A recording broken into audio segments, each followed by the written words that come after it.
What do the walls of Chateau Marmont know that would make even the toughest Hollywood moguls shudder? And why does one mysterious room in this hotel still remain locked even to the wealthiest guests?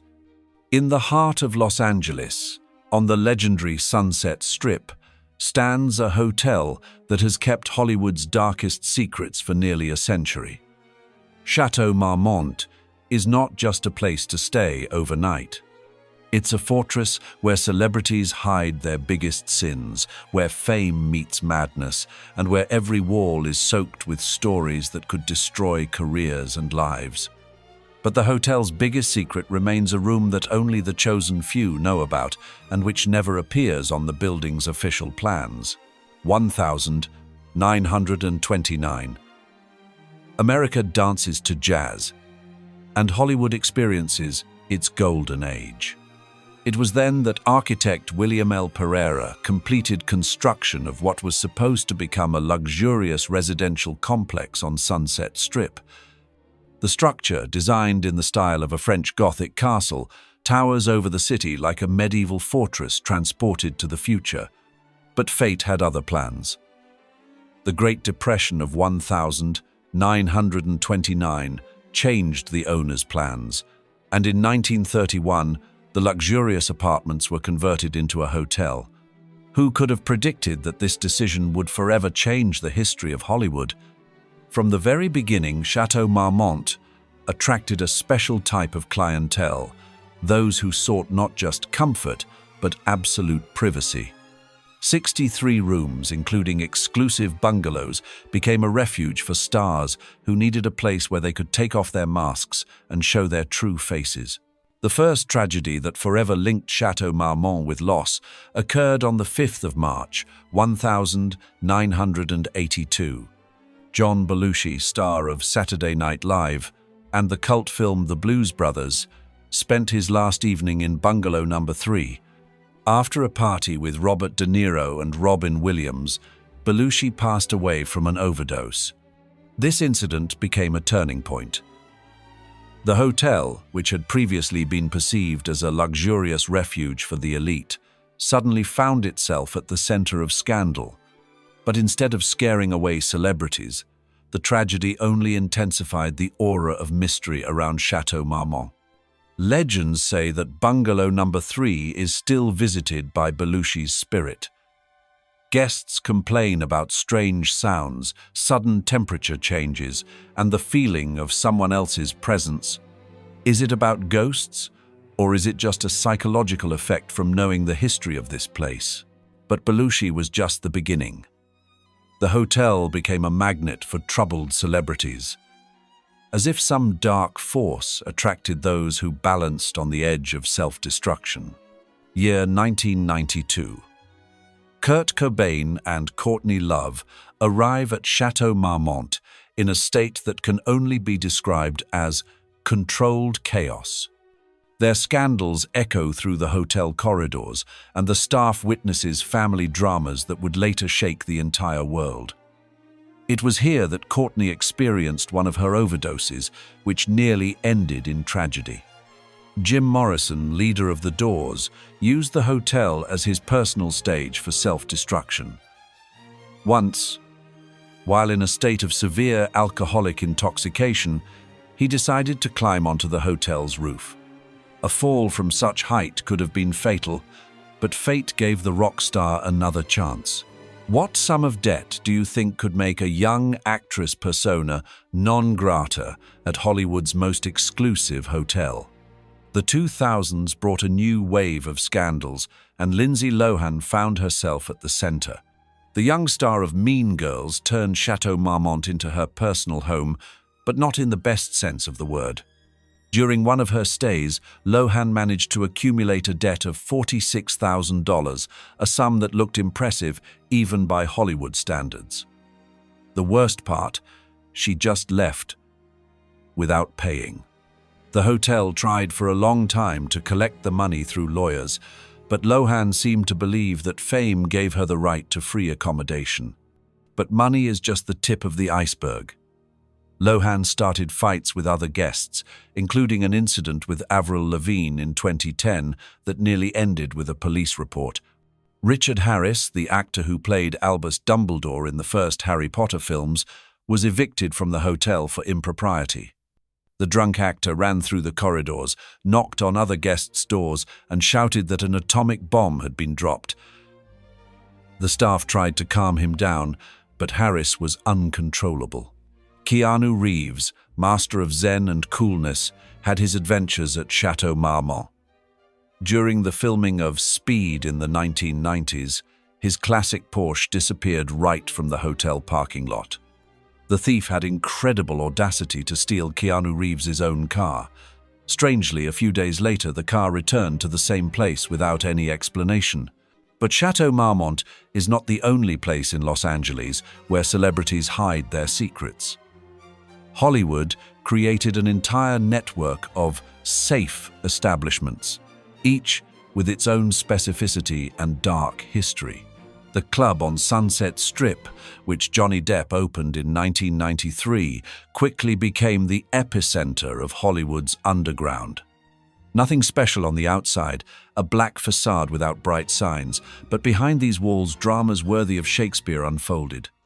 In the basement of the Viper Room, according to rumors, there were private rooms for VIP guests, where things happened that even in Hollywood they preferred to keep quiet about.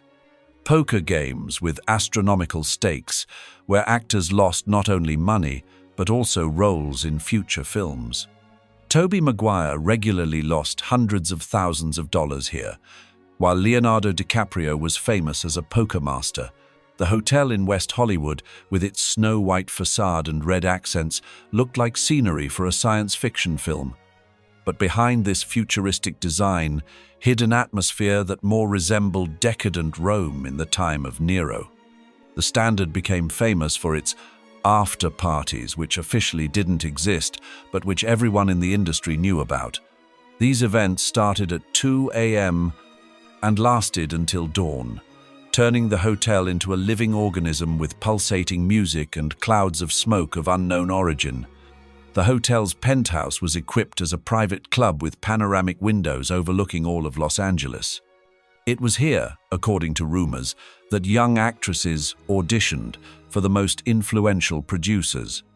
These meetings were never recorded, but the results were obvious: sudden roles in blockbusters for unknown girls. The hotel was also famous for its themed rooms. One of them was stylized as a spaceship with a round bed and mirrored ceiling. Another resembled a mad scientist's laboratory with incomprehensible devices and chemicals whose purpose was better not to know. The legendary club on Sunset Strip, where rock and roll was born in the 1960s, had two sides of the coin. On stage performed The Doors, Led Zeppelin, The Who, Jimi Hendrix, gods of rock music. But behind the scenes, things happened that could have destroyed legends. Jim Morrison, leader of The Doors, turned the club's backstage into his personal opium cave. Here he wrote his darkest lyrics under the influence of mescaline and other psychedelic substances. It was at Whiskey A Go-Go that Morrison first performed the song The End with its erotic imagery, which shocked even viewers accustomed to everything. In the club's basement there was a network of rooms connected by narrow corridors. These premises were used as drug storage, places for illegal poker games and relaxation after concerts. One of the rooms was equipped as a recording studio, where alternative versions of songs with profanity and indecent lyrics were recorded. Moving to the east, it's impossible not to mention Chelsea Hotel in New York, a place that competes with Chateau Marmont for the title of America's most scandalous hotel. This 12-story hotel in Victorian Gothic style became home to the bohemian elite, but also the place of their tragedy. On the 2nd of October, 1978, one of the loudest scandals in rock music history occurred in Room 100. Sid Vicious, bassist of Sex Pistols, called reception with a message, "I harmed my girlfriend." His partner, Nancy Spungen, was found lifeless from a stab wound to the stomach. Sid claimed he didn't remember what happened, because he was under the influence of alcohol. The case was never finally solved, as Vicious himself passed away from an overdose a few months later. Room 100 became a mecca for punk rock fans who came to feel the energy of loss. But the story of Sid and Nancy is just one of many tragedies at Chelsea Hotel. Dozens of celebrities lived and passed away here. Janis Joplin wrote her last song here. Bob Dylan lived here during the creation of the album Blonde on Blonde. And Andy Warhol filmed his most scandalous experimental films. In the very heart of Hollywood stands the Roosevelt Hotel, with its characteristic pink facade and old Hollywood atmosphere. It was here in 1929 that the first Oscar Awards were presented, but the hotel is remembered not only for this.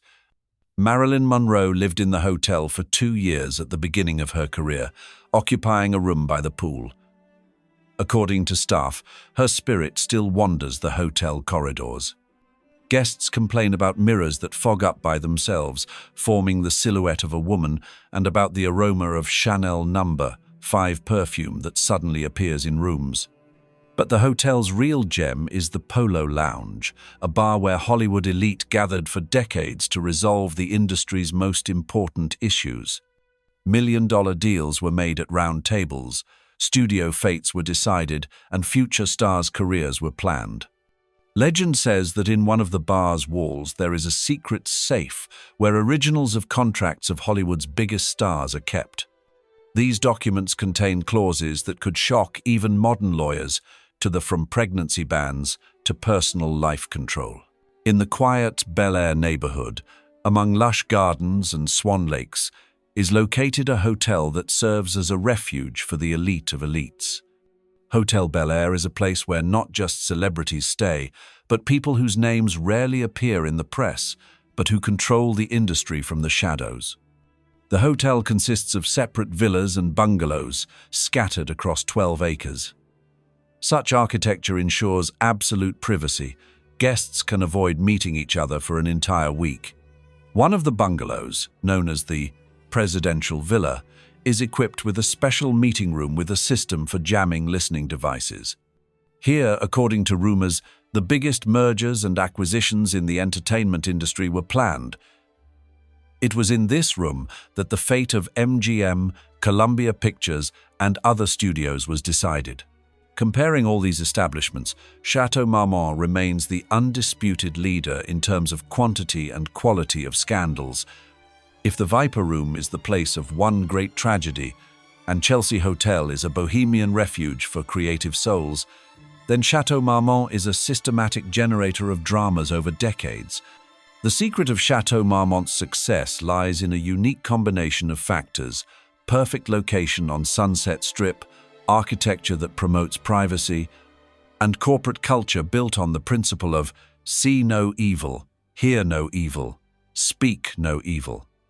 This created an atmosphere where celebrities feel protected from the outside world, which paradoxically leads to even greater excesses. How did social media destroy Chateau Marmont's most sacred rule and force owners to fight for the hotel's survival? With the advent of Instagram and Twitter, the rules of the game changed dramatically. The hotel's sacred "no photos" rule suddenly came under threat. Young celebrities, for whom social media is a way of life, began to break taboos. 2020 brought a new scandal. Kanye West and his wife Bianca Censori appeared in the hotel restaurant practically naked, which shocked even the experienced staff of Chateau Marmont. Photos instantly hit the internet, violating traditional privacy policies. Hotel management faced a dilemma: how to maintain exclusivity in an era when everyone has a camera in their pocket. The solution was radical: strengthen security measures and introduce fines for violating photography rules. Chateau Marmont was designed as a place for secrets. Architect William L. Pereira might not have suspected how prophetic his design would prove to be. Every element of the building promotes privacy and anonymity. The wrought iron gate that separates the hotel from noisy Sunset Strip creates a psychological barrier between the world of celebrities and ordinary mortals. A labyrinth of corridors and stairs allows guests to move unnoticed. Separate entrances to bungalows guarantee that even other guests won't see who comes and goes. The central courtyard with a pool is surrounded by high walls, making it inaccessible to paparazzi lenses. Here, in the heart of the hotel, the most intimate conversations and most scandalous scenes take place. The biggest keepers of Chateau Marmont's secrets are not the walls, but the people. Hotel staff sign non-disclosure agreements that are stricter than military classifications. Waiters, maids, concierges, they are all witnesses to events that could shake Hollywood to its foundations. Former employees tell about the Panic Room, a secret place where stars can hide from unexpected visits by police or press, about secret tunnels that connect different parts of the hotel, about special rooms equipped for creative sessions with drugs. But the most interesting is the Book of Secrets, an unofficial journal kept by concierges for decades. It records names, dates, and circumstances of the most scandalous events. This book is a real atomic bomb for many careers. The paradox of Chateau Marmont is that its dark reputation only increases its attractiveness. The more scandals, the more people want to become part of the legend.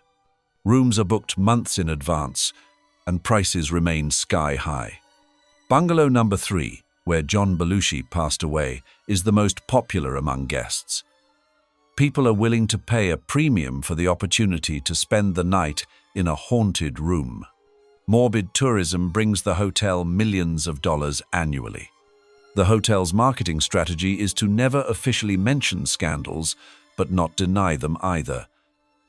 This position creates an atmosphere of mystery that attracts like a magnet. The 2020s brought new challenges for Chateau Marmont. The Me Too movement forced the hotel to reconsider its policy regarding closed parties and private meetings. Management had to find a balance between traditional discretion and modern ethical standards. The COVID-19 pandemic temporarily stopped the flow of celebrities, but did not destroy the legend. On the contrary, forced isolation only strengthened the desire to return to old habits. The new generation of stars, millennials and Zoomers, bring their own habits and needs. They are less prone to self-destruction, but more open about their problems. This forces the hotel to adapt while maintaining its unique identity. What do the walls of Chateau Marmont know that would make even the toughest Hollywood moguls shudder? They know that behind the glittering facades of stars hide ordinary people with their weaknesses, fears, and dark desires. They know that fame is not a panacea for human problems, but often their catalyst.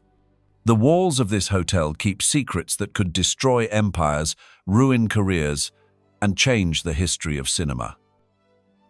But Chateau Marmont's most terrible secret is that it shows the true price of fame, and this price often proves to be too high. And now about what would make even the most ruthless Hollywood producers shudder, Room 0. This room, located in the hotel's basement, officially does not exist. It doesn't appear on building plans, it's not mentioned in booking journals, but former employees whisper about it as the room of last resort.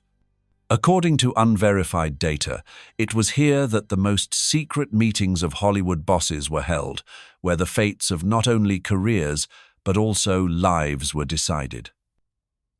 Room 0 is a place where problematic stars received their last warning, where silence agreements for astronomical sums were signed, and where, according to rumors, compromising recordings and documents disappeared. Legend says that the walls of this room are lined with special material that blocks any recording devices. A former hotel security guard claimed he saw bodies wrapped in sheets being carried out of this room, but these testimonies were never confirmed. Why does Room 0 still remain locked? Because it stores the Compromise Archive, a collection of recordings, photographs, and documents that could destroy not only individual stars, but the entire Hollywood system. This archive is the real nuclear weapon of the entertainment industry, and as long as it exists, Chateau Marmont will remain untouchable. The most chilling detail about Room 0 is that according to maintenance logs that briefly surfaced in 2019, it requires special ventilation systems that run 24/7, leading many to speculate about what exactly needs to be contained within those walls. Even more disturbing is the fact that hotel security cameras mysteriously malfunction whenever anyone approaches the basement corridor where Room 0 is allegedly located. Some say the walls of Room 0 are lined with strange symbols that glow faintly in the dark, while others claim to have seen faded handprints on the inside of the door, as if someone had tried to escape. Former employees whisper that the room's door handle is always ice cold to the touch, regardless of the season or temperature. What's even more unnerving is that night shift workers report hearing muffled conversations coming from inside the room at exactly 3:33 a.m. every night, despite it being officially empty for decades. The hotel's electrical bills show unexplained power surges that occur precisely during these nocturnal episodes. The hotel continues to attract new generations of celebrities who seek a place where they can take off their masks and be themselves. And as long as Hollywood exists with its chimeras and illusions, Chateau Marmont will remain their darkest mirror, a place where legends are born, dreams fade, and where the most terrible secrets are hidden in rooms that officially do not exist. Subscribe if you liked this video.